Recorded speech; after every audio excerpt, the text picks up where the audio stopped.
Bonjour, bienvenue dans ce live du C23 octobre 2022. Je vous salue tous au nom puissant de notre Seigneur Sauveur Jésus-Christ de Nazareth. Soyez connectés au Seigneur et connectez-vous dans ce live et partagez ce live afin qu'il puisse bénir au moins une ou deux personnes. C'est notre leitmotiv. Et bienvenue dans ce live. Nous sommes ensemble pour maximum, alors les grands maximum, c'est 1 heure, sinon on fera moins. Que Dieu nous bénisse, que Dieu vous accorde sa grâce, sa bonté. Nous bénissons aussi tous les bien-aimés qui sont de par le monde. Que Dieu vous accorde sa bonté et sa miséricorde. Soyez bénis. On va passer un moment d'adoration de notre Seigneur Jésus-Christ. Nous vous saluons au nom de Jésus-Christ. Shalom à tous. Alléluia. On va écouter un moment d'adoration combiné. Soyez bénis et bienvenue dans ce live.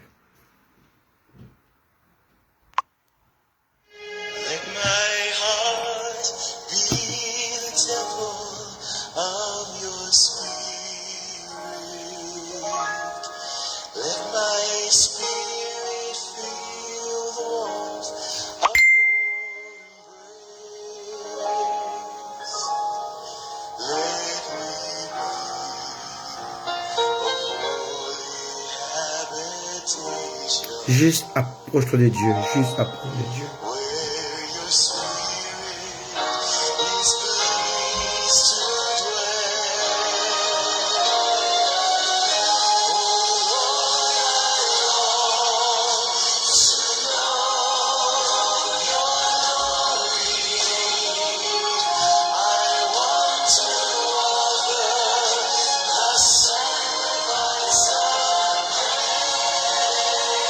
Alléluia.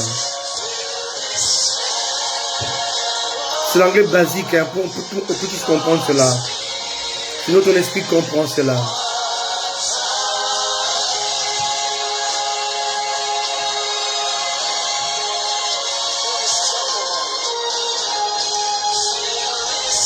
Remplis ce temple, Seigneur,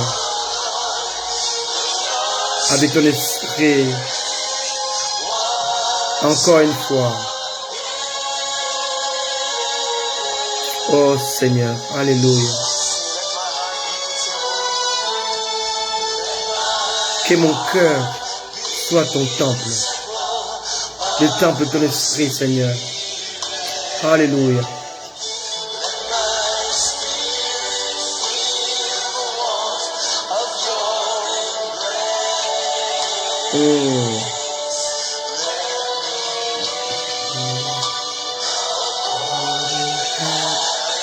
Holy habitation, où ton esprit se plaît d'habiter, de vivre, de demeurer, ô Seigneur.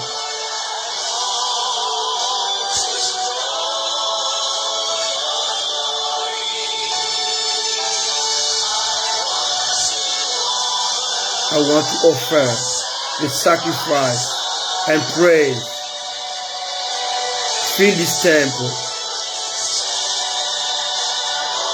with your spirit once again. Deviens le temple du Saint-Esprit bien-aimé. Alléluia. Oh Seigneur.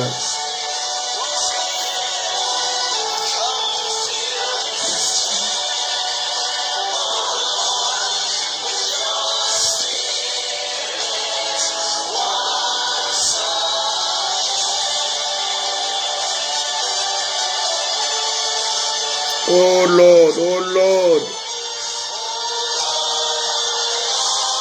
I long to know your glory. I want to offer the sacrifice and praise, oh Seigneur. Fill this temple with your spirit. Once again, one more time, oh Seigneur.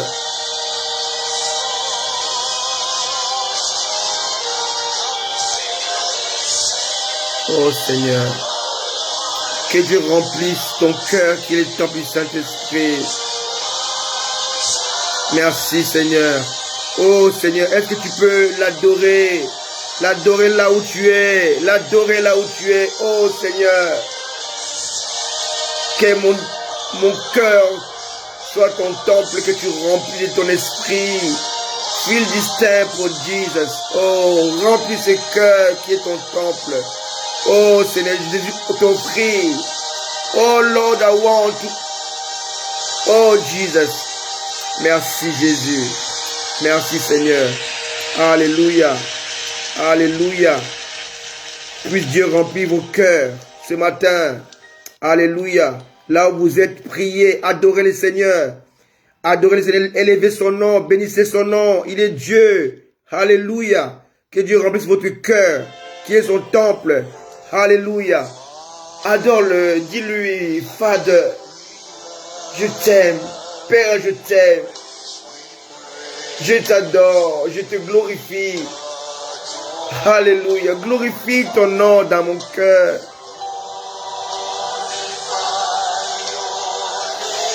Oh Seigneur, en ce jour, ton Église veut t'adorer, Seigneur Jésus. Glorifie ton nom, Seigneur. Glorify your name.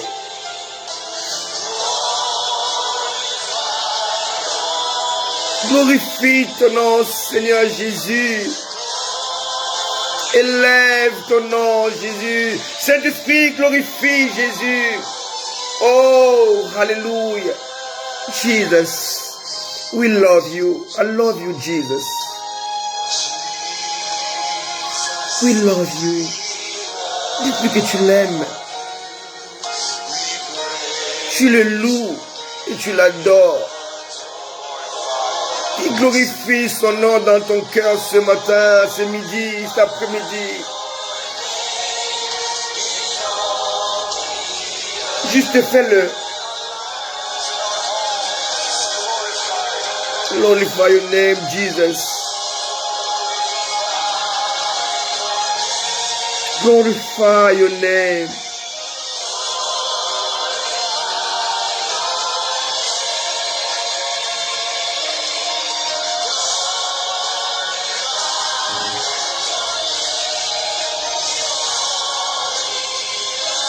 Holy Spirit, Holy Ghost, Molimo Santo, Saint-Esprit. Holy Spirit, we love you, we praise you,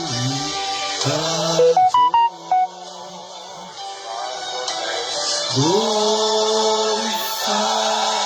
your name in all the earth.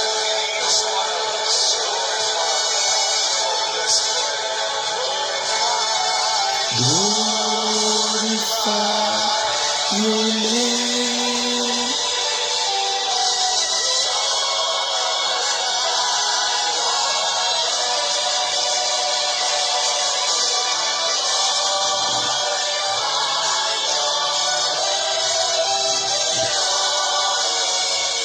Oh Seigneur.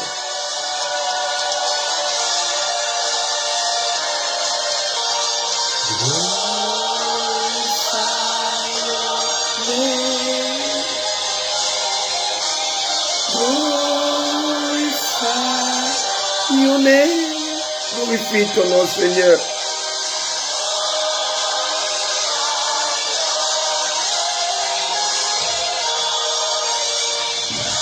Oh Seigneur, glorifie ton nom, Seigneur. Qui peut lever la main, lever sa voix pour dire, Seigneur, je te glorifie. Qui élève la voix, dit, Seigneur, je te glorifie encore, Seigneur. Tu es Seigneur, tu es Dieu. Tu es le roi des rois. Tu es digne d'être glorifié et adoré. Nous t'aimons, Seigneur. Alléluia. Alléluia. Alléluia. Oui, tu peux l'acclamer élu. Acclame-le. Tu peux l'adorer, maman Henriette. Alléluia. Merci. Merci, Jésus. Merci, Seigneur. Oh, il est digne. Il est digne, c'est Dieu. Élevons-le encore.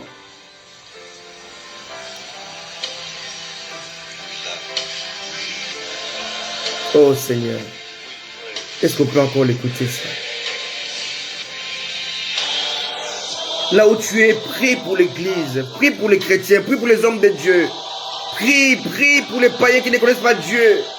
Et que le nom de Jésus soit glorifié dans leur cœur. Prie pour ta nation, prie pour ton pays, prie pour ta famille.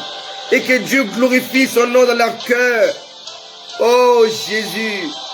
Est-ce que nous pouvons prier, bien-aimés, même 2 minutes, prions. Et que la gloire de Dieu descende, et que la gloire de Dieu descende encore dans ces lieux, dans nos cœurs.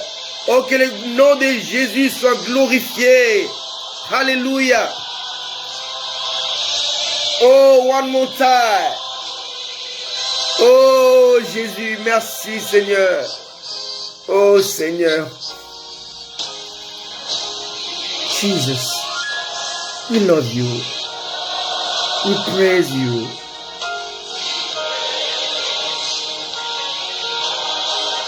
Just glorify your name.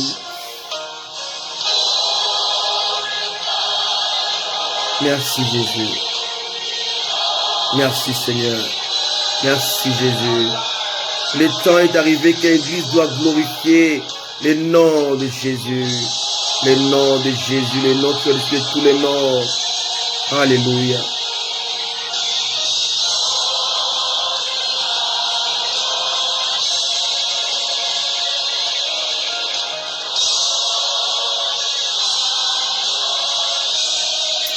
Merci Seigneur, merci Jésus, merci Jésus. Holy Spirit, Holy Ghost.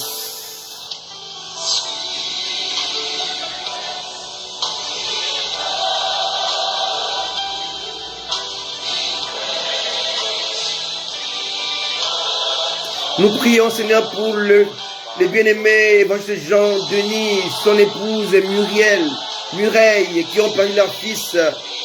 Oh Seigneur, qui l'ont enterré ce vendredi, Seigneur, donne-leur la force de te glorifier encore ces jours, Seigneur. Merci pour tout ce que tu fais. Oh Jésus.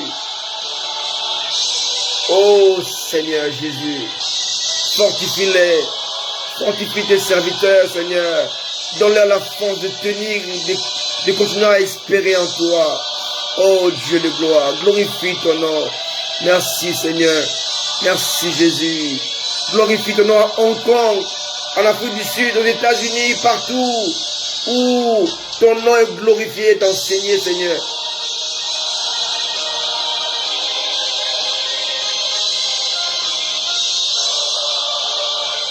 Merci Jésus. Merci Seigneur.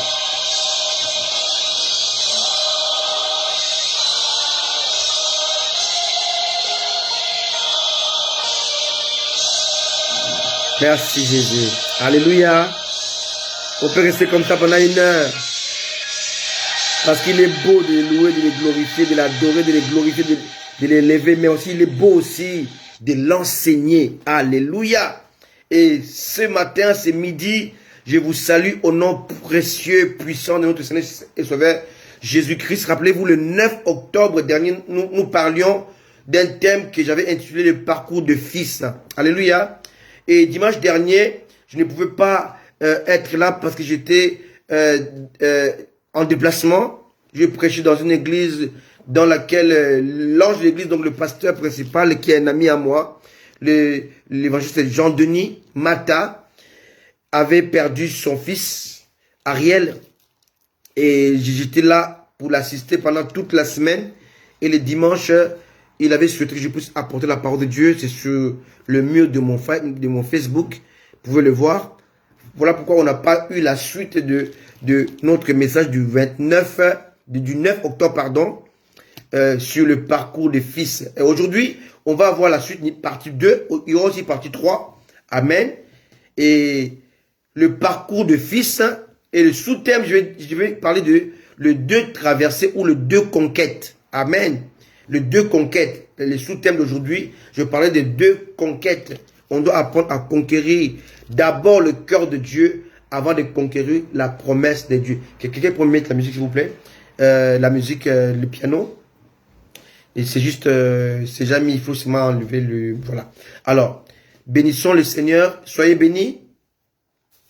On est ensemble, voilà. Le parcours du fils et le thème... Non.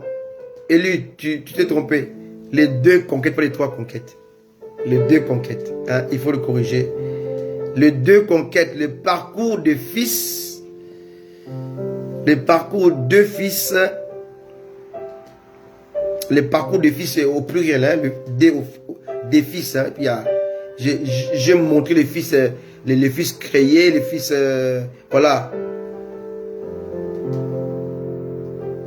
Et le sous-thème d'aujourd'hui, c'est les 2 conquêtes. Alléluia. Voilà, les 2 conquêtes. Voilà. Le parcours de fils et le sous-thème d'aujourd'hui, je parlais de 2 conquêtes. Amen.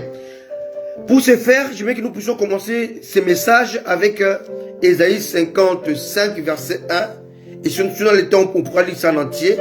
Vous écrivez Ésaïe 55, le verset 1 jusqu'au verset 12. Amen. Jusqu'au verset 12. Alléluia. Ésaïe 55 de 1 jusqu'au verset 12. Alléluia. Alors si vous y êtes, je peux commencer à lire Ésaïe 55, le verset de 1 jusqu'au verset 12 ou 13, hein, si vous voulez. Vous aussi à 13, c'est pas interdit. Alors, il est dit ceci. Vous tous qui avez soif, venez aux eaux. Même celui qui n'a pas d'argent. Venez, achetez et mangez. Venez acheter du vin et du lait sans argent, sans rien payer. Pourquoi pesez-vous de l'argent pour ce qui ne nourrit pas? Pourquoi travaillez-vous pour ce qui ne rassasie pas? Écoutez-moi donc, et vous mangerez ce qui est bon. Et votre âme se délectera de mets succulents. Prêtez l'oreille et venez à moi. Écoutez, et votre âme vivra. Je traiterai avec vous une alliance éternelle pour rendre durable mes faveurs envers David. Voici, je l'ai établi comme témoin auprès des peuples. Voici, auprès des peuples, comme chef et dominateur des peuples. Voici, tu appelleras des nations que tu ne connais pas, et les nations que tu ne connaissais pas, que tu ne connaisses pas, accourront vers toi, à cause de l'Éternel ton Dieu, du Saint d'Israël, qui te glorifie. Cherchez l'Éternel pendant qu'il se trouve. Invoquez-le, tandis qu'il est prêt. Que le méchant abandonne sa voie, et l'homme d'iniquité ses pensées, qu'il retourne à l'Éternel, qui aura pitié de lui, à notre Dieu qui ne se lasse pas de pardonner, car mes pensées ne sont pas vos pensées, et vos voix ne sont pas mes voix, dit l'Éternel. Autant les cieux sont élevés au-dessus de la terre, autant mes voix sont élevées au-dessus de vos voix, et mes pensées au-dessus de vos pensées. Comme la pluie et la neige descendent des cieux, ils n'y retournent pas sans avoir arrosé, fécondé la terre et fait germer les plantes, sans avoir donné de la semence au semeur et du pain à celui qui mange. Ainsi en est-il de ma parole qui sort de ma bouche. Elle ne retourne point à moi sans effet, sans avoir exécuté ma volonté et accompli mes desseins. Verset 12. Oui, vous sortirez avec joie et vous serez conduits en paix. Les montagnes et les collines éclateront dans les graisses devant vous. Et tous les arbres de la campagne battront des mains. Au lieu de l'épine s'élèvera le cyprès. Au lieu de la rose croîtra les myrtes. Et ce sera l'Éternel une gloire. Et ce sera à l'Éternel une gloire, un monument perpétuel impérissable. Ésaïe 55 de 1 au verset 13. Amen. Je vous salue tous au nom puissant de Jésus-Christ. Je ne peux pas citer vos noms, vous tous qui êtes là, je vous salue. Au nom de Jésus-Christ, c'est parce que j'ai déjà commencé le message. Amen. Nous lisions tout à l'heure le verset 1 qui disait: vous tous qui avez soif, venez aux eaux. Même celui qui n'a pas d'argent, venez acheter et manger. Venez acheter du vin et du pain, sans argent et sans rien payer. Quelqu'un me dira, ici c'est gratuit. Si c'est gratuit, on allait dire venez prendre, venez vous servir. Alléluia. Il n'est pas ici dit venez servez-vous, venez prendre, venez récolter. Il est dit venez acheter. Amen. Venez acheter. Ici, Dieu qui parle au travers de la bouche de son prophète Ésaïe, il parle et il emploie le verbe acheter. Venez acheter. Que veut dire acheter? Acheter veut dire acquérir un bien, un droit contre un paiement. Acheter est un échange, une transaction. Acheter veut dire payer. En réalité, il est impossible d'acheter sans payer.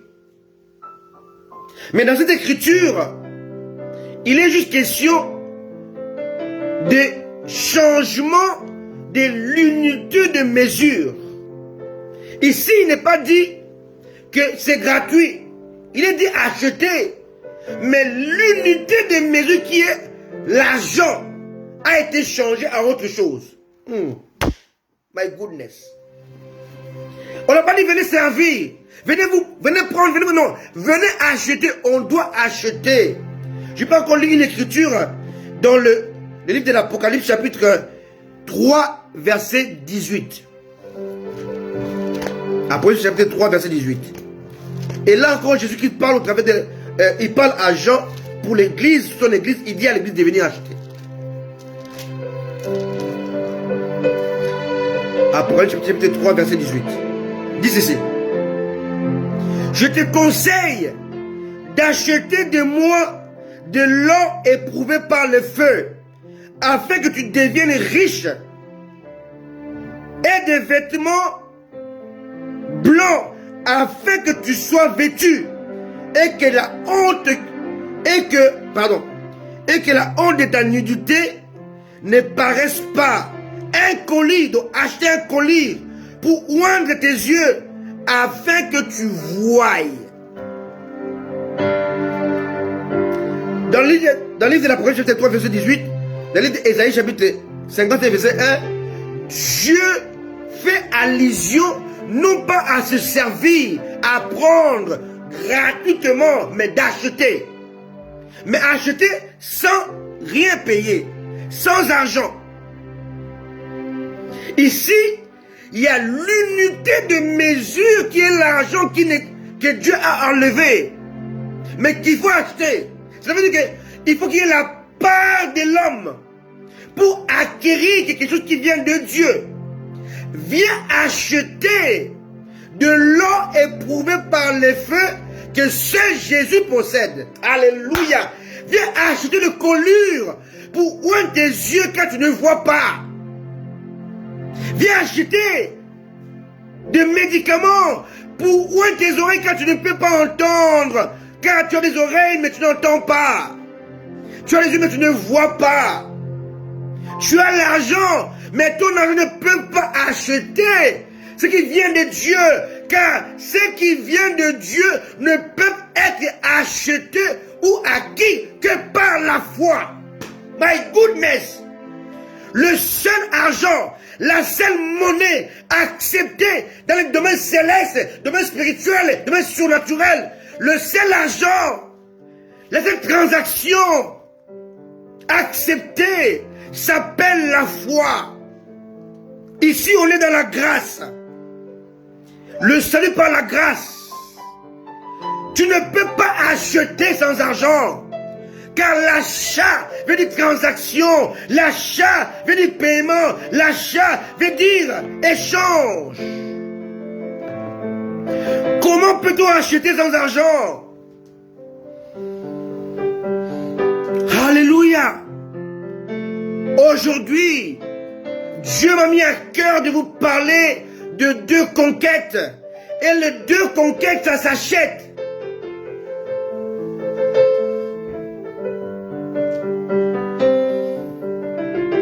Il faut la part de l'homme. Nous sommes sauvés par la grâce, mais au moyen de l'achat de la foi. Oh, Jesus. Ta guérison, tu dois l'acheter. Non pas chez un prophète, non pas chez un marabout, non pas chez un pasteur. Mais tu dois l'acheter avec la monnaie de la foi. Venez. Parce que tu as soif. Viens aux eaux. Les eaux de Dieu. Les torrents, c'est le Saint-Esprit. Alléluia. Les torrents, c'est le Saint-Esprit dans lesquels tout devient possible. Viens prendre ta guérison, viens prendre ton miracle, viens prendre les colliers pour oindre tes yeux afin que tu voies le méfait de ce monde, de ce bas monde, afin que tu voies la dégradation, que tu vois l'apostasie. Viens acheter de l'or éprouvé par le feu. L'or est l'image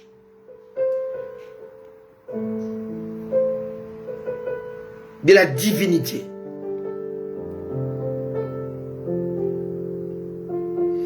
Exactement, mon pasteur Freddy, depuis l'Allemagne, la part de l'homme par la monnaie de Dieu, qui s'appelle la foi. Alléluia. Venez acheter. Et la monnaie de Dieu s'appelle la foi.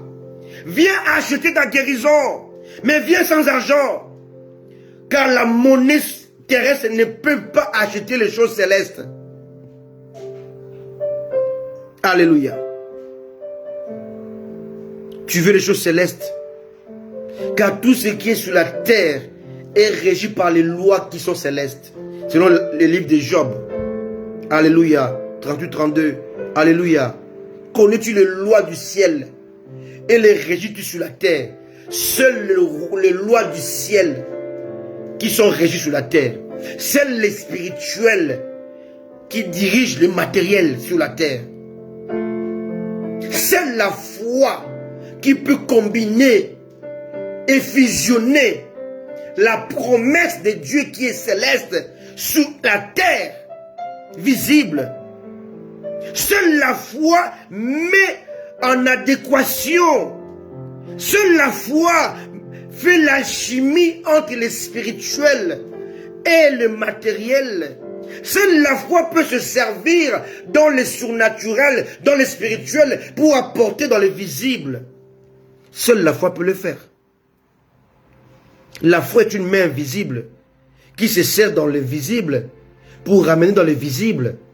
La foi ne se voit pas, mais les œuvres de la foi se voient. La foi ne se touche pas, mais ses œuvres peuvent être touchées. Alléluia. Alléluia. Alléluia. Tu ne peux croire en Dieu sans la foi. Tu peux marcher avec Dieu sans la foi. Tu ne peux suivre Dieu sans la foi. Tu peux servir Dieu sans la foi. Tu ne peux prier sans la foi. Tu ne peux adorer sans la foi. La foi est notre âme. La foi est notre base. La foi est notre fondement. C'est notre bouclier contre tout ce qui est impur. Tout ce que tu entends, tout ce que tu inhales, tout ce que tu avales, tout ce que tu manges sont filtrés par ton foie. F-O-I-E. Le foie. Le foie est l'organe le plus gros de tous les organes que tu as dans le corps. Et le foie est un filtre qui filtre tout ce que tu avales, tout ce que tu manges, tout ce que tu inhales, tout ce que tu respires. Ça doit passer par le foie. F-O-I-E. Tout ce que tu entends spirituellement, tout ce que tu vois spirituellement, tout ce que tu consommes dans le spirituel doivent être infiltrés, doivent passer, doivent être travaillés, filtrés par la foi. Ton foie organique joue le même rôle que la foi spirituelle. Voilà pourquoi l'apôtre Paul dit, la foi est le bouclier. Donc elle filtre tout ce que tu peux écouter, tout ce que tu peux écouter comme fausse doctrine, mauvais enseignement, mauvaise doctrine, enseignement des démons. Donc tous les démons, tout ce que tu peux recevoir, voir, expérimenter, observer, doivent être filtrés par ta foi. Alléluia. Exactement, mon pasteur. Seule la foi fait la chimie des spirituels. Donc, cette alchimie-là, cette alchimie qu'on ne peut pas comprendre, saisir la profondeur, la dimension, seule la foi peut le faire. Combiner les naturels et les spirituels. Jésus était 100% homme, 100% Dieu. C'était impossible sans la foi. Seule la foi peut combiner les naturels avec les spirituels et faire marcher les deux ensemble. Quelqu'un me comprend? Alléluia. Pourquoi? Parce que la chair s'oppose à l'esprit. Comprenez-moi très bien. La chair, notre chair, je ne parle pas de notre corps. Nous avons le corps qui est le temple du Saint-Esprit. Nous avons aussi la chair qui est l'opposant du Saint-Esprit. Le corps est l'habitation du Saint-Esprit. Mais la chair repousse le Saint-Esprit. Ne peut pas se soumettre à l'esprit. Maintenant, comment fonctionne le chrétien aujourd'hui? Il fonctionne avec le corps et la chair. Il est dans la chair, mais il a un corps dans lequel habite l'Esprit de Dieu, mais il est affaibli par sa chair, qui doit crucifier, qu'on appelle la vieille nature. Et ce combat est perpétuel jusqu'à l'enlèvement. Tous les jours, tu dois la discipliner. Voilà, l'apôtre Paul dit, je tiens mon corps assujetti. Et dans les termes corps ici, Paul faisait allusion à la chair en fait. Pas au corps spirituel qui abrite l'esprit. Il faisait allusion à la chair. À ça, ce qui est visible. Ton corps n'est pas visible. Ton corps abrite le Saint-Esprit. Donc ton corps dans le sens spirituel a le sens de ton esprit en fait. L'habitation du Saint-Esprit. Ici Dieu nous dit, venez acheter sans argent. Comme je disais au départ, c'est l'unité de mesure change. L'argent a été remplacé par la foi. Tu ne peux pas te servir, tu dois normalement acheter. Mais l'achat s'effectue par une monnaie qu'on appelle la foi. D'accord? Alors, il y a 2 semaines, je parlais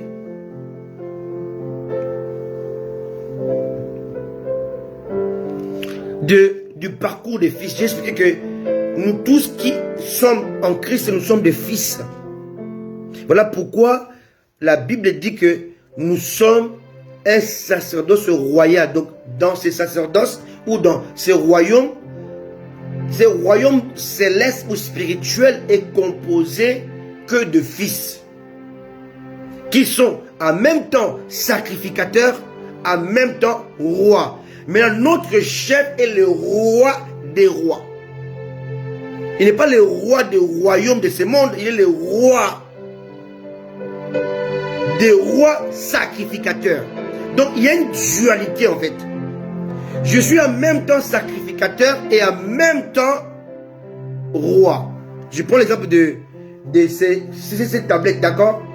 Je suis ici sacrificateur, ici je suis roi. Je n'ai pas deux tablettes, j'ai une tablette qui fait fonction d'une part de sacrificateur, d'autre part de roi. Je ne peux pas dissocier cela.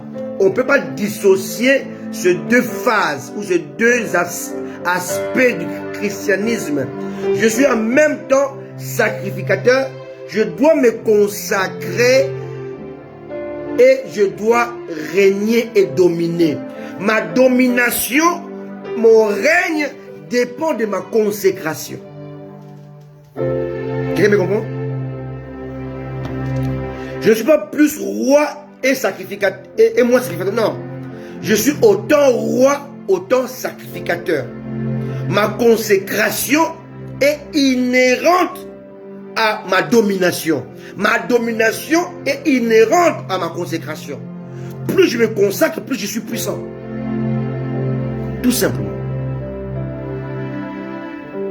Je n'ai pas besoin qu'on me pose les mains, qu'on me mette de l'huile ou le sel, ou qu'on puisse prophétiser sur ma vie. Non. Je dois me définir et m'établir comme étant sacrificateur roi, sacerdoce royal. Le problème aujourd'hui de beaucoup de pays, de beaucoup d'églises, de beaucoup de chrétiens aujourd'hui, c'est justement cet aspect qui est négligé, qui est incompris. Je dois être sacrificateur et en même temps roi. Je dois me consacrer pour mieux dominer. Et ma domination est le résultat de ma consécration. Et ma consécration enfante ma domination. Exactement. Mon règne dépend de ma consécration. Et ma consécration accouche ma domination. Les deux sont liés et sont indissociables. Et en dépit de ces deux aspects, nous avons un troisième aspect. Nous sommes des prophètes. Quand la Bible dit que Dieu ne dit rien sans révéler son secret à ses serviteurs, les prophètes, il n'est pas ici prophète des ministères. Non! Il est ici question de prophète d'identité. Allô? Allô? Tout enfant de Dieu a ces trois fonctions. Nous sommes d'abord sacrificateurs, nous sommes des rois et nous sommes des prophètes. Cela veut dire quoi? Je suis prophète parce que je suis la bouche de Dieu. Et je suis prophète non pas des ministères. Je suis prophète d'identité. Je suis sacrificateur non pas consacré comme des lévites. Je suis sacrificateur d'identité. Et je suis roi, non pas par nomination ou par héritage. Je suis roi d'identité. Alléluia. Dans mon identité, il y a la royauté. Dans mon identité, il y a le sacerdoce. Et dans mon identité, il y a la royauté. Royauté, sacerdoce et prophète. Je suis trois en un. Trois en un.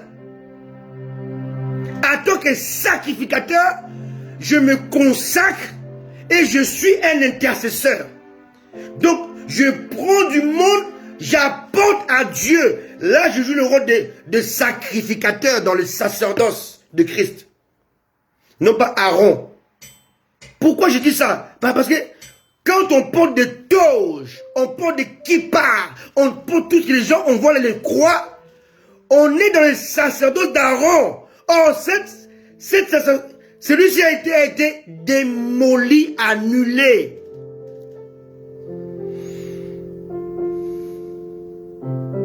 Alléluia.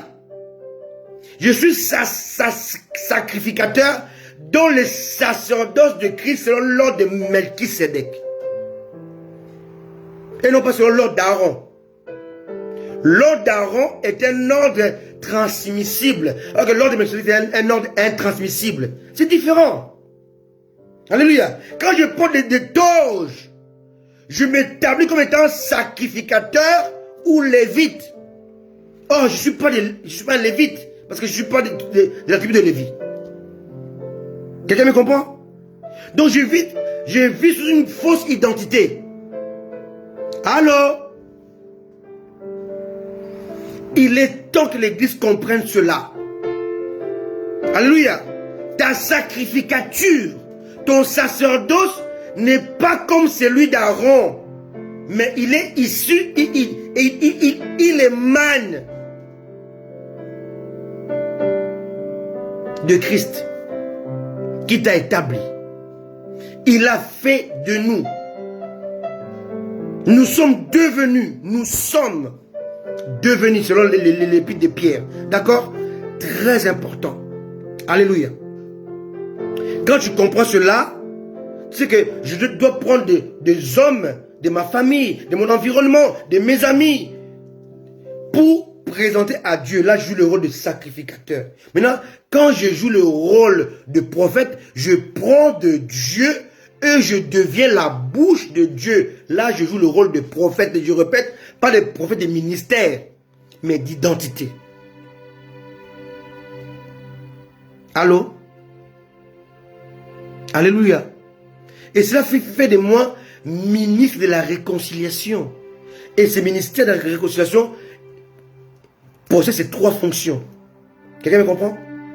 Étant ministre de la réconciliation, je suis en même temps sacrificateur. Donc je réconcilie l'homme qui a péché avec Dieu qui est saint. Et je réconcilie aussi l'homme qui est ignorant avec Dieu qui est saint par ma bouche en tant que prophète d'identité. Et j'amène le peuple à dominer en tant que roi. N'oubliez jamais ça. Tu possèdes une identité dans laquelle il y a trois fonctions, il y a trois aspects. Sacrificateur, prophète, roi. Et rien sur la terre ne peut échapper à ces trois fonctions. Tout ce qui est problème peuvent être repoussés, chassés et dominés dans ta casquette de roi.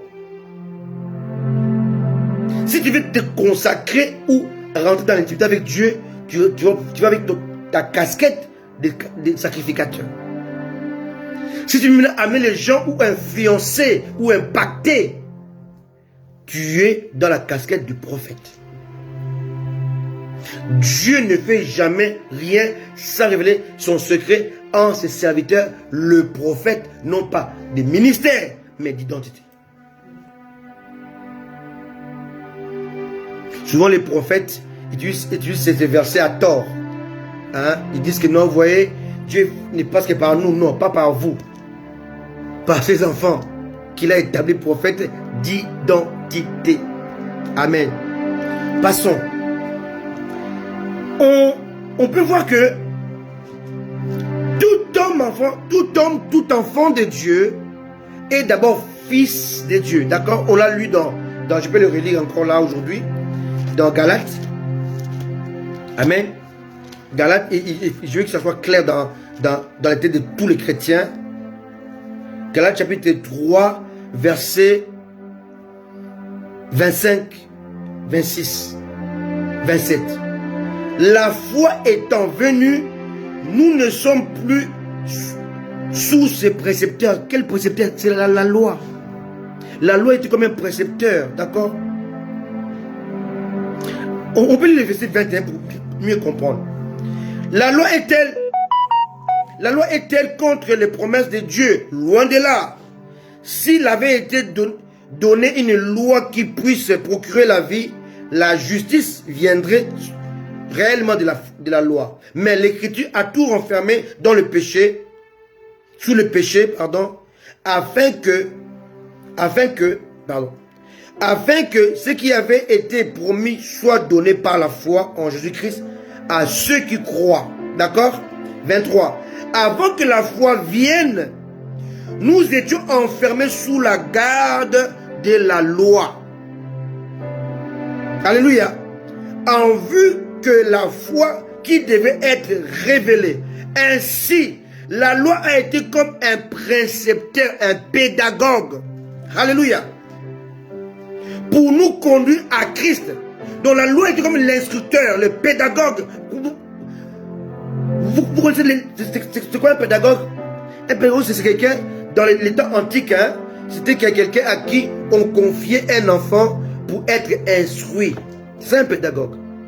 C'est un précepteur. Un père qui travaille, qui n'a pas le temps à s'occuper de ses enfants, il va maintenant embaucher un pédagogue, un précepteur. Et il va lui confier sur son enfant afin que ces derniers puissent instruire l'enfant. C'est ça un pédagogue. Maintenant, Dieu a mis la loi pour nous instruire, pour nous garder dans la discipline en attendant l'arrivée de la foi qui était révélée par Christ. D'accord? Jean le dit, la loi est venue par Moïse, mais la grâce est venue par Jésus-Christ. D'accord? Et là, on dit un précepteur pour nous conduire à Christ, afin que nous soyons justifiés par la foi. La foi étant venue, dans l'apparition de la foi, la foi étant venue, nous ne sommes plus sous ce précepteur. Donc, la foi étant venue a mis fin au rôle du précepteur, donner la loi. Donc, la foi vient stopper la loi. Voilà pourquoi la Bible dit dans Romains 10, verset 4, Christ est la fin de la loi. La foi, en fait, c'est Christ lui-même. D'accord? La foi étant venue, nous ne sommes plus ces précepteurs. Et ces précepteurs nous montrent nos différences. Hommes, femmes, riches, pauvres, juifs, grecs. Ça, c'était dans la foi, on avait des différences. Mais dans la loi, pardon, dans la foi, on est pareil. Voilà pourquoi la foi étant venue, nous ne sommes plus ces précepteurs qui étaient dans les différences. Donc la foi, maintenant, vient nous unir. 26. Car vous êtes tous fils de Dieu par la foi en Jésus-Christ. Vous tous qui avez été baptisés en Christ, vous avez été revêtus de Christ. Donc ici, on a enlevé le sexe, les naturels, le visible, le palpable, les différences. Oh, c'est la femme. Oh, la femme ne peut pas. Oui, la femme ne peut pas faire ci, mais ça c'est sous la loi. Mais dans la foi, cela n'existe plus. Dans la foi, il n'y a ni homme, ni femme, ni esclave, ni libre, ni incirconcis, ni circoncis. La foi nous unit et fait de nous de fils. Or, le fils fait de toi roi. Il n'est pas ici question de reine. Non. Maman Annie Grace, tu as compris. Ayant la foi en Christ, étant enfant de Dieu, tu n'es plus fille. Tu es fils. C'est ton rang de fils qui te permet d'être sacrificateur. Non pas sacrificatrice. Non pas reine, mais roi. Sacrificateur, roi et prophète. Non pas sacrificatrice, reine et prophétesse. Non. Tu es sacrificateur masculin, fils masculin, prophète masculin. Dieu est un père, non une mère. Quelqu'un me comprend? Donc toi qui m'écoutes, tu es fils. C'est le fils que tu es qui fait de toi roi. C'est le fils que tu es qui fait de toi sacrificateur. C'est le fils que tu es qui fait de toi prophète. Et c'est le fils qui fait de toi circoncis. Donc ce qui était impossible aux femmes autrefois devient possible. Parce qu'étant fils, on peut parler de la circoncision. Étant fils, on peut parler du sacerdoce. Parce que dans le sacerdoce aaronique, il n'y a pas de femmes. Mais dans le sacerdoce christianique, de Melchisedec, il n'y a que des fils. Mais des fils non pas de sexe, mais d'identité. Ah! Jesus. Fils d'identité. Oh Jésus. Aide le peuple à comprendre ces choses. Sinon, on se bat avec des débats stériles. La femme ne prêche pas. La femme ne dit pas ça. Oui, mais la femme, oui. La femme de la loi, pas la femme de la foi. Si tu restes la femme de la foi, de la loi, reste la femme de la loi. Mais ici, on parle de la femme de la foi qui est devenue fils. Et quand elle prêche pas en tant que fille. Non pas en tant que femme. Elle prêche en tant que ministre au masculin, fils au masculin, sacrificateur au masculin, roi au masculin. Parce qu'elle sert Dieu qui est le Père au masculin. My goodness. La vérité affranchie. Alléluia. Alléluia. Paul dit aux femmes de ne pas parler, mais Paul a laissé Priscille prêcher. C'est qu'il y a une contradiction. Qui a prêché Apollos? C'était Priscille et Aquilas. Alléluia. Ce n'est pas le débat d'aujourd'hui. Aujourd'hui, nous parlons des parcours de fils. Les deux conquêtes. Aujourd'hui, je vais vous parler d'une seule conquête. Et dimanche prochain, je parlerai de l'autre conquête. Parce que le temps va nous faire défaut. Alléluia. Et je vais vous dire que chaque enfant de Dieu doit traverser deux eaux. Deux types. Parce que si nous lisons la parole de Dieu, nous allons voir que Dieu donne la promesse. Et la promesse cache deux eaux. My goodness. Oh Jésus. Lisons. Exode chapitre 3. Quelqu'un béni? Exode 3.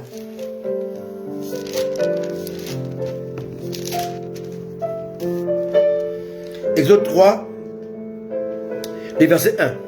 J'ai lu la parole de Dieu.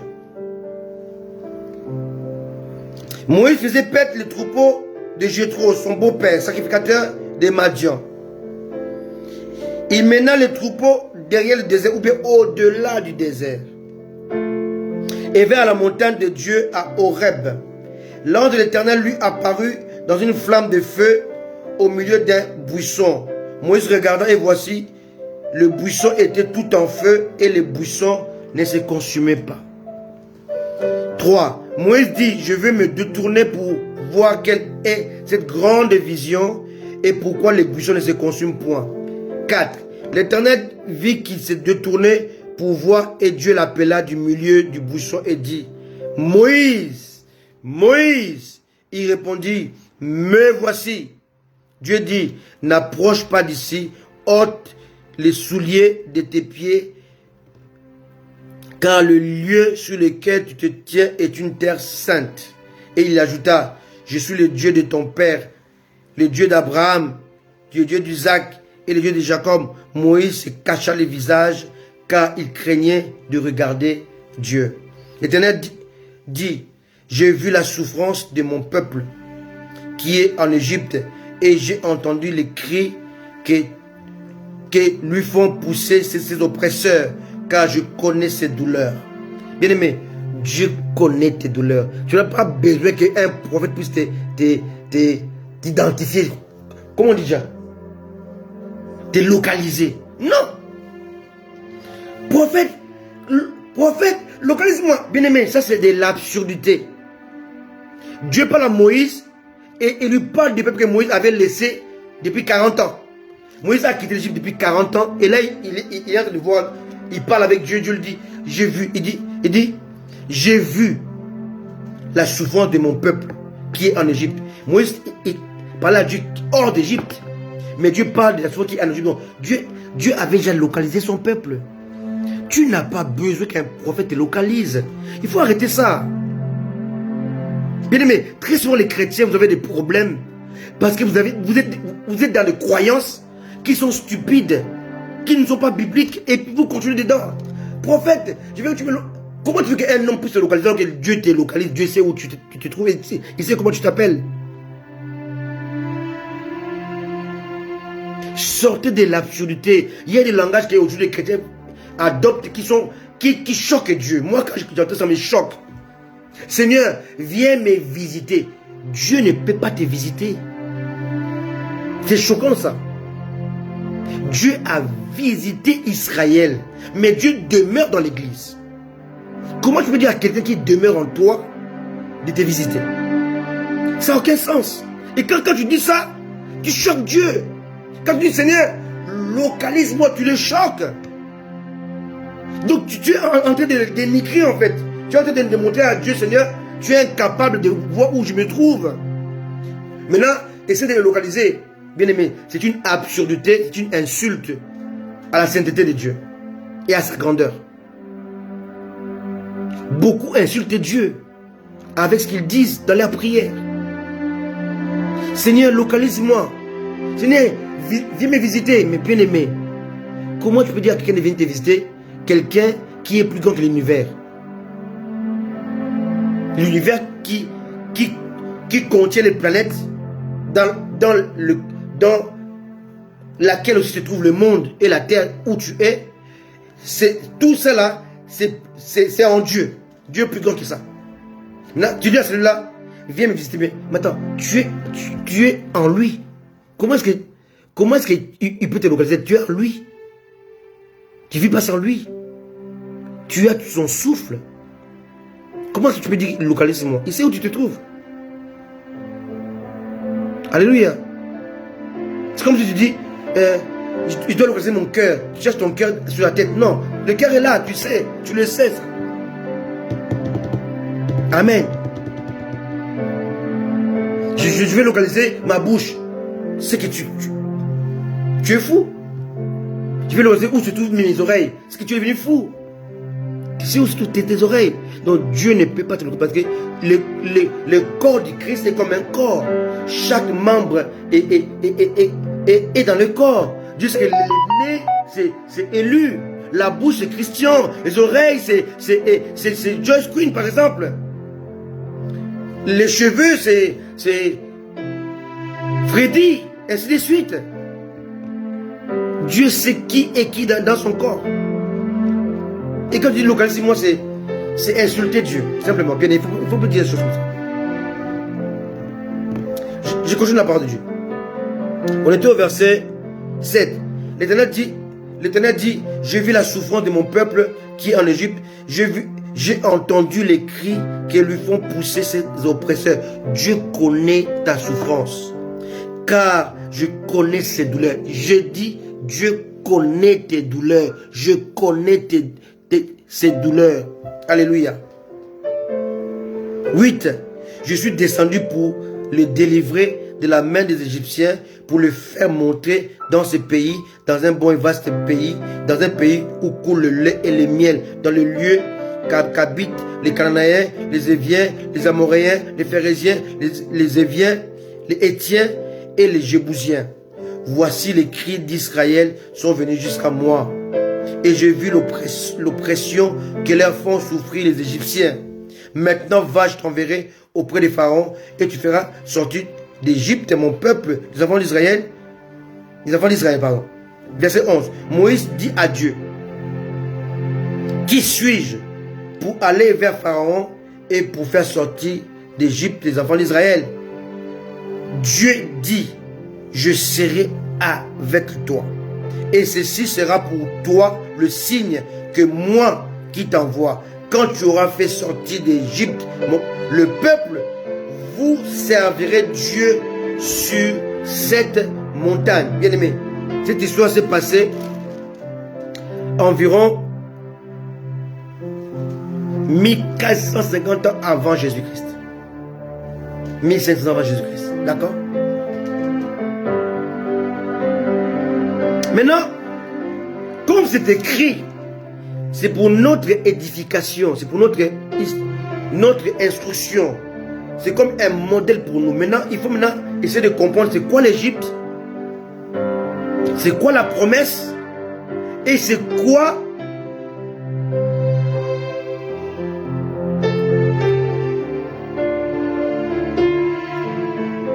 l'impératif.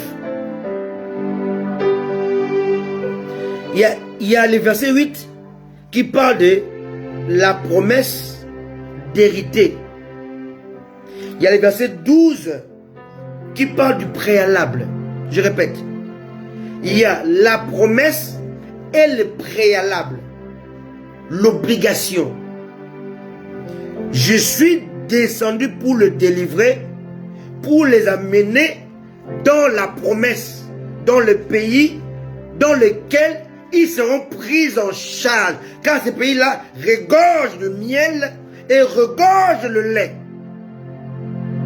Mais la promesse que je leur donne, le pays que je vais leur donner en héritage, exige un préalable. Et le préalable, c'est le verset 12. Lorsque tu le délivreras, vous me servirez sous cette montagne préalable. On ne peut pas hériter la promesse de Dieu sans rencontrer Dieu. My goodness!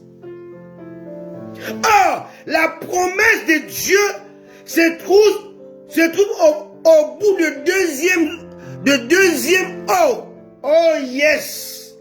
La promesse de Dieu se trouve après les Jourdains. Mais la rencontre de Dieu se trouve après la mer Rouge. Il y a deux eaux. Il y a deux conquêtes. Premièrement, tu dois conquérir le cœur de Dieu à la montagne. Après avoir traversé la mer Rouge. Deuxièmement, il faut conquérir la promesse de Dieu après avoir traversé le Jourdain. Maintenant, qu'est-ce qu'il y a à voir avec nous aujourd'hui en l'an 2022? Laissez-moi vous expliquer. Cette histoire concerne tout enfant de Dieu. La mer Rouge est comme le symbole de baptême. Symbole de changement. Symbole de renoncement. L'Égypte est comme l'image du monde. On ne peut pas rencontrer Dieu si on ne donne pas d'eau au monde. My goodness. Alléluia. On ne peut pas hériter la promesse de Dieu sans avoir au préalable rencontré les dieux de la promesse. C'est ta rencontre des dieux de la promesse qui te permet d'hériter la promesse. Il y a d'une part le Dieu de l'âge, d'autre part l'âge de Dieu. On ne peut pas confondre le deux. Il y a d'une part le Dieu du serviteur de Dieu et le serviteur de Dieu. Et très souvent, nous mélangeons les deux aspects, les deux personnages. Aujourd'hui, les gens suivent les serviteurs de Dieu et rejettent le Dieu des serviteurs de Dieu. Les gens adoptent l'arche de Dieu et rejettent le Dieu de l'arche. Alléluia. Les gens veulent avoir la promesse de Dieu sans avoir le Dieu de la promesse. Les gens veulent posséder la promesse de Dieu sans conquérir le Dieu de la promesse. Je peux encore répéter? Laissez-moi vous dire, c'est deux choses. D'une part, il y a le Dieu de la promesse. Et d'autre part, il y a la promesse des dieux. D'une part, il y a le Dieu de l'âge. D'autre part, il y a l'âge de Dieu. D'une part, il y a le Dieu de Christian. D'autre part, il y a Christian, serviteur de Dieu. On ne peut pas mélanger ces deux choses. On ne peut pas considérer la promesse de Dieu et négliger le Dieu de la promesse. On ne peut pas considérer l'arche de Dieu et négliger le Dieu de l'arche. On ne peut pas épouser le prophète de Dieu et rejeter le Dieu du prophète. C'est ça les problèmes des chrétiens aujourd'hui. Le chrétien veut posséder la promesse de Dieu. Mais ils ne savent pas qu'il y a un préalable. Exode chapitre 3, verset 8, on parle de la promesse de Dieu. Mais au verset 12, on parle du préalable. La rencontre avec le Dieu de la promesse. Alléluia. Pasteur Freddy, tu es un pasteur. Regardez bien, là on est à l'époque d'Israël où ils sont dans l'apostasie, ils n'ont plus de roi. Tu connais cela, mon bien-aimé, depuis l'Allemagne, qui m'écoute, pasteur Freddy Lundu. Les gens vivent dans les péchés. Israël a rejeté les dieux de l'arche. Israël est battu. Israël connaît la guerre. Israël connaît la défaite. Et Israël veut inviter l'arche dans la guerre qui appartient à Dieu. Israël a rejeté les dieux de l'arche, mais croit à la victoire. Or, la victoire n'est pas dans l'arche de Dieu, mais dans le Dieu de l'arche. Avec l'arche de Dieu, Israël était encore battu plus qu'avant.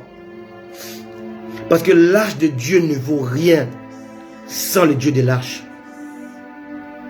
Ils ont rejeté le Dieu de l'arche. Ils veulent maintenant utiliser l'arche de Dieu pour vaincre. Ça ne marche pas. Tu as les dons de Dieu. Mais les dons de Dieu viennent du Saint-Esprit. Tu te sers du don de Dieu, mais tu as rejeté l'intimité avec le Saint-Esprit. Ça ne marchera pas. Tu veux les promesses de Dieu. Tu es là, tu as tout mémorisé par cœur. La Bible dit, nous serons la tête et non la queue. On sera en haut et non en bas. Sorciers, sans effet, au nom de Jésus, oui. Les noms, c'est dans la bouche, c'est pas dans le cœur. Les sorciers vont te démolir. Ils n'ont pas peur du nom de Jésus-Christ dans ta bouche. Ils redoutent Jésus-Christ qui vit en toi. Non pas Jésus-Christ que toi tu parles. D'ailleurs, il y a un moment où tu n'as même pas besoin de parler. Mais parce que Jésus-Christ vit en toi, c'est suffisant. Tu ne parleras même pas. Parce que les démons n'ont pas peur de toi. Ils ont peur de celui qui vit en toi. Eux, ils sont spirituels. Les démons, les sorciers, les magiciens sont spirituels. Quand ils te voient, ils voient la marque de Dieu. Parce que Dieu vit en toi. Tu n'as même pas besoin de parler.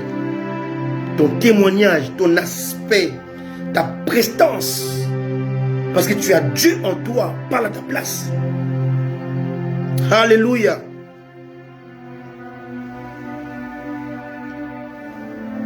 Alléluia. Alléluia. Alléluia. Alléluia. Alléluia. On ne peut pas faire l'un sans l'autre. Je répète, on ne peut pas posséder la promesse de Dieu sans rencontrer les dieux de la promesse. Exode chapitre 8, 3, verset 8 est impossible à accomplir sans que Exode 3, verset 12 s'accomplisse. Vous voyez, dans la citation, Dieu dit la promesse avant la rencontre. Mais dans la réalité, la rencontre précède la promesse. Alléluia. Je répète. Dans l'écriture, Dieu promet avant, mais pas de la rencontre après. Dans l'écriture, mais dans la réalité, dans la faisabilité. On doit rencontrer Dieu avant de rentrer dans la promesse de Dieu.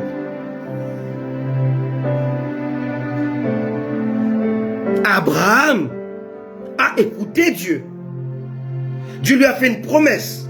Mais la promesse d'Abraham, il est souvent parlé d'Abraham. A-B-R-A-M.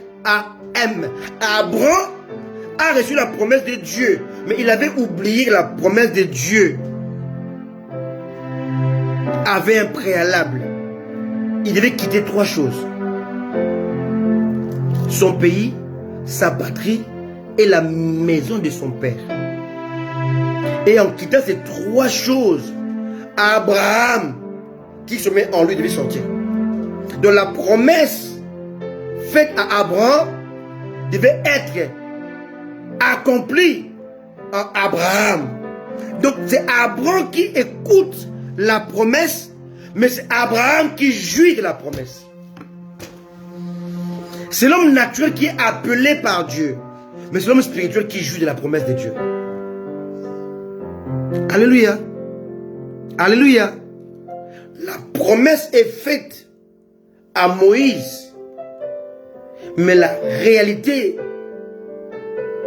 de cette promesse à Moïse qui a rencontré Dieu.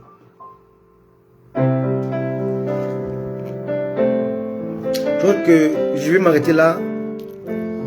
Parce que sinon, là j'essaie de donner l'introduction des conquêtes. Hein. Laissez-moi vous donner ça d'une manière succincte. Hein. Il y a d'une part la promesse de Dieu, d'autre part la rencontre de Dieu. Donc tu as deux conquêtes. Tu dois conquérir d'abord le cœur de Dieu avant de conquérir. Je n'ai pas dit hériter, conquérir. Vous allez voir que lorsqu'ils vont traverser le Jourdain, ils ne vont pas hériter, ils vont se battre. Donc la promesse de Dieu ne s'hérite pas. Elle se gagne. Elle doit être conquise. Elle doit être conquise. Conquise. Alléluia. Chante ta manière de prier. Je crois qu'avec Dieu, c'est Seigneur, donne-moi et tu reçois. Non, non, non. Non. Non, non, non, pas du tout. Il faut conquérir la promesse de Dieu. Voilà pourquoi il dit, venez acheter. Il faut qu'il y ait une part de toi. Tu dois acheter. Mais l'unité de mesure a changé. Ce n'est plus l'argent. Voilà pourquoi, que tu sois pauvre, riche, milliardaire ou tout ça, ça ne compte pas. Parce que pour obtenir la promesse, il faut acheter. Mais on n'achète pas avec l'argent. Donc Dieu ne t'a pas exclu. Même si tu n'as pas l'argent, venez acheter sans argent. Venez dans les eaux. Ici on parle de deux eaux. D'accord? La mer Rouge et le Jourdain. La promesse, c'est après la mer Rouge et après le Jourdain. Mais la rencontre, c'est après la mer Rouge. Allô, allô, allô. Vous allez voir, dimanche prochain, je vais vous expliquer que la mer Rouge, l'homme n'a pas un gramme d'effet.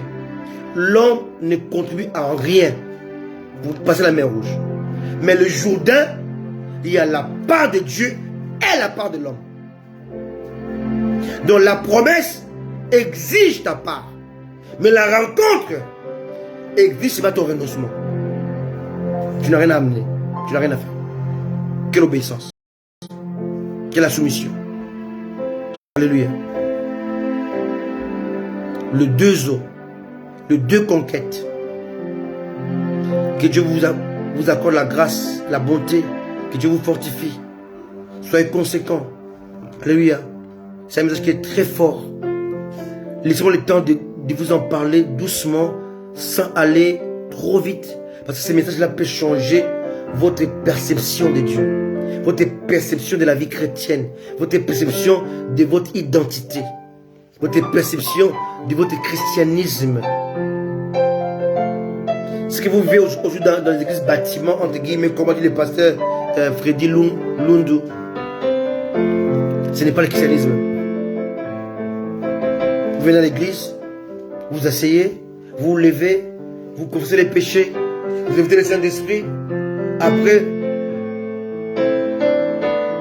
vous poussez les démons. Après, c'est la prédication. Ça là, cette méthode-là, c'est écrit nulle part. Nulle part.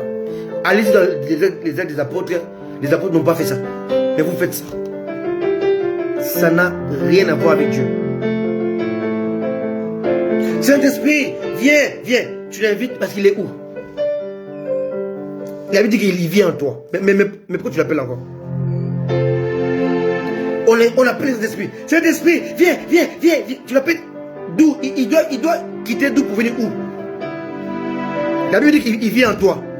Mais toi, tu l'appelles à partir d'où? Premièrement, déjà faux. Deuxièmement, vous buvez le sang de Jésus-Christ. C'est pas biblique ça. Boire le sang de Jésus-Christ. On ne peut pas boire le sang de Jésus-Christ. Non. C'est pas biblique.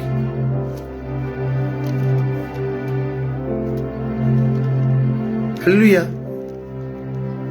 J'ai vu ce sang de Jésus-Christ. C'est écrit où? Où est-ce que Pierre ou Paul ont fait ça? Quel est le Jésus-Christ remplisse ma maison? C'est écrit où? Vous le dites là, vous le faites là, cette prière. C'est écrit dans la Bible. Moto, Saint-Esprit, feu, c'est écrit où? Donc, en fait, dans les assemblées, on est plus religieux que chrétien, en fait. On est plus religieux qu'enfant de Dieu. Tout ce qui est fait dans ces assemblées-là, dites chrétiennes, ne sont pas bibliques. Mais la moto, c'est écrit où? Où est-ce que Pierre a fait ça? Où est-ce que Jean a fait ça? Où est-ce que Paul a fait ça? C'est écrit où dans les actes des apôtres? Où pour délivrer quelqu'un, on invite le feu. C'est quel feu? À la Pentecôte, ils n'ont pas demandé le feu. C'est le feu qui est descendu. Les langues sous forme de feu. Et puis il y a un gros feu avec les petits feux sur la tête de chacun. Mon feu n'est pas le feu de Patricia, des élus. Mon feu, c'est mon feu à moi. Pierre avait le feu sur sa tête. Son feu n'était pas pareil que le feu qui était sur Jean. Le feu qui était sur Jean n'était pas pareil que le feu qui était sur Thomas. Chacun avait son feu. Et le feu les différenciait. Alléluia. On est dans la cacophonie aujourd'hui. Ce que nous faisons dans les églises aujourd'hui, c'est tout sauf Dieu. C'est tout sauf le Saint-Esprit.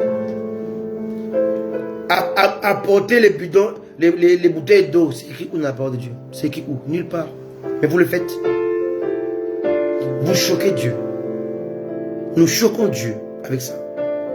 Amenez le sel. Bien aimé, dans ces églises-là, vous portez la magie. La magie noire, la magie blanche. Ce n'est pas Dieu. Hein. Ça, ce n'est pas Dieu. Amenez l'eau à l'église. Pour en faire quoi? Bénir. Retourner chez les catholiques alors. C'est l'eau bénite. Ce qui n'est pas dans la Bible. Et vous le faites. Oh, passer de l'eau. C'est écrit nulle part. Oh, l'huile. C'est écrit nulle part. On parle de l'huile dans l'huile de Jacques. Mais c'est même quand quelqu'un est malade. Vous là, vous mettez l'huile pour tuer contre les démons. L'huile sur les linteaux, sur les potes, sur les chambres. C'est tout ça là, c'est de la magie. C'est pas Dieu. Dieu, c'est simple. C'est la conversion. C'est la vie dans le Saint-Esprit. C'est le baptême. C'est la louange, c'est l'adoration. C'est tout. Dieu, c'est pas tout ça. Lisez les actes des apôtres. Lisez les épîtres. Vous allez voir comment fonctionne l'église. Ce que vous faites là aujourd'hui, ce n'est pas l'église. Ce sont des maisons de féticheurs. Et à la tête, c'est les pasteurs, prophètes, féticheurs. Ce n'est pas Dieu. Nous avons le modèle qui est la parole de Dieu. Ce que vous faites là, ce n'est pas Dieu. Amen. Alléluia. Revenez à Dieu. Il n'y a pas de promesse sans rencontre. Il n'y a pas d'Exode 3 verset 8 sans Exode 3 verset 12. Exode 3 verset 12 doit d'abord être le préalable d'Exode 3 verset 8. Il n'y a pas de promesse sans la rencontre. Il n'y a pas de l'arche de Dieu sans le Dieu de l'arche. Il n'y a pas le Dieu du prophète sans le prophète, sans le Dieu du prophète. Il n'y a pas les prophètes de Dieu, pardon, sans le Dieu du prophète. Donc le prophète de Dieu est soumis au Dieu des prophètes. L'arche de Dieu dépend du Dieu de l'arche. La promesse de Dieu dépend de la rencontre de Dieu de la promesse. Et tu peux écrire ça. Tout ce que j'ai dit là, s'il te plaît. Écris-le. Je le répète et je vais finir là-dessus. La suite, c'est dimanche prochain. En guise de conclusion, retenez ceci. Il n'y a pas d'Exode 3, verset 8, sans Exode 3, verset 12. Exode 3, verset 12 est dit après Exode 3, verset 8. Mais Exode 3, verset 12 doit passer avant. Parce que Exode 3, verset 12, c'est après la mer Rouge. Exode 3, verset 8, c'est après les Jourdains. Donc Exode 3, donc la promesse de Dieu pour la conquête ne peut se faire, ne peut devenir effective sans la rencontre de Dieu de la promesse. Je dois d'abord rencontrer le Dieu de la promesse afin de mieux posséder la promesse de Dieu. Donc, d'une manière succincte, il n'y a pas d'arche de Dieu sans le Dieu de l'arche. Le Dieu de l'arche passe avant l'arche de Dieu. Et ce Dieu est plus important que l'âge de Dieu. Le Dieu de la promesse est plus important que la promesse de Dieu. Le Dieu du prophète est plus important que le prophète de Dieu. J'ai tout dit. Je ne peux pas considérer l'homme de Dieu plus que le Dieu de l'homme de Dieu. Le Dieu de l'homme de Dieu est plus important que l'homme de Dieu. Je ne peux pas croire à l'homme de Dieu sans croire au Dieu de l'homme de Dieu. C'est clair, non? C'est simple. On ne peut pas conquérir la promesse de Dieu sans conquérir le cœur de Dieu de la promesse. Alléluia. On va prier. Mais en attendant, je mets un chant qui est en langue parlée à... on peut m'arrêter ça, s'il vous plaît. Et une langue qui est parlée en Congo, Kinshasa et Congo, Brazzaville, mais aussi une partie d'Angola. Ça s'appelle la langue du Congo. Alléluia. C'est une chanson chantée par notre maman, Annie Mobejo, qui veut dire: je lève les yeux vers le ciel. Alléluia. En Congo, je dis Isendolanga, Meso. Je lève les yeux.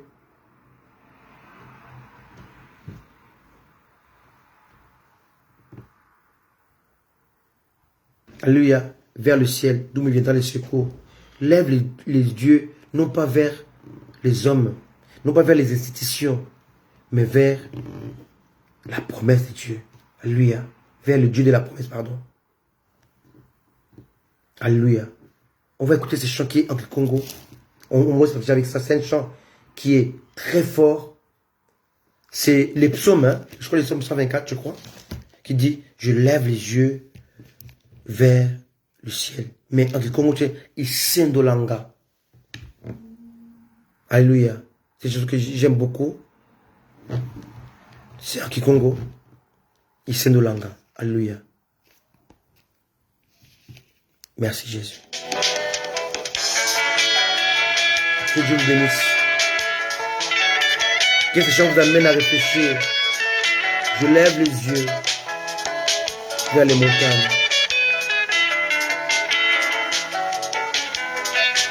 Soyez bénis.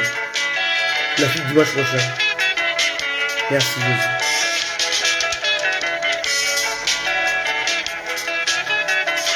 Partagez ce message dans les groupes.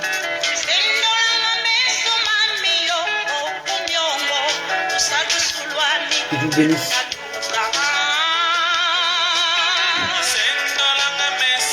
Soyez encouragés, fortifiés. Jésus vous aime.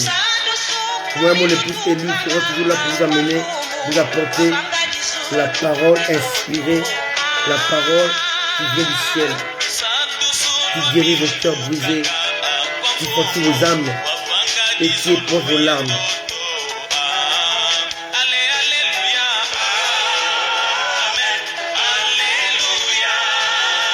Soyez bénis, comblés.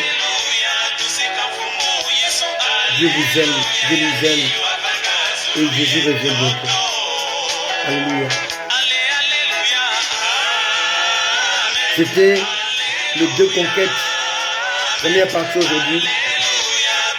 Enfin, aujourd'hui, je vais les produire.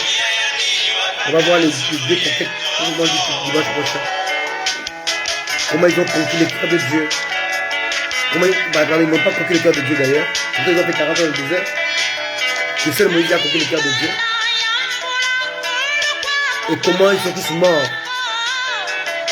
Du coup, la promesse de Dieu faite à Exode chapitre 3, verset 8, ils n'ont pas reçu. Parce qu'ils ont échoué dans la conquête du cœur de Dieu. Alléluia. Voilà pourquoi je vous dis que c'est très important. Conquérir le cœur de Dieu. Ils sont tous morts. Tous qui avaient traversé. Ils sont tous morts. Excepté Josué et Caleb. Tous sont morts.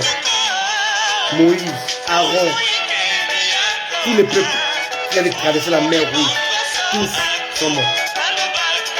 Du désert.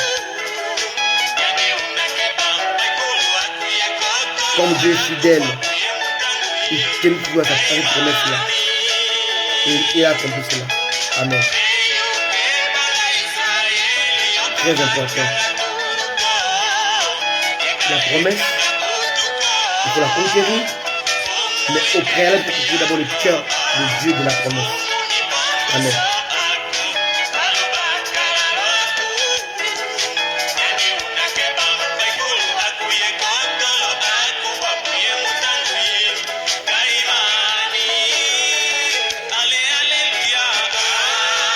Si ce chant, je vous dis, bientôt, à dimanche prochain, prenez soin de vous, accrochez-vous à Jésus, marchez avec Jésus, marchez avec le Saint-Esprit, attachez-vous à lui.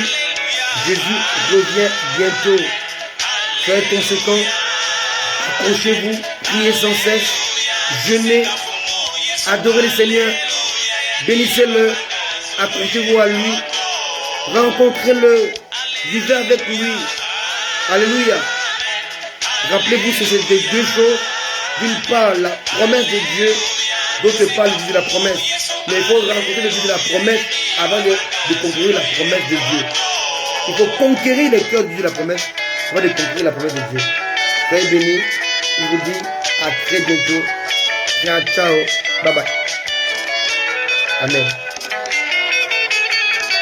Merci Jésus. Merci Seigneur. Alléluia.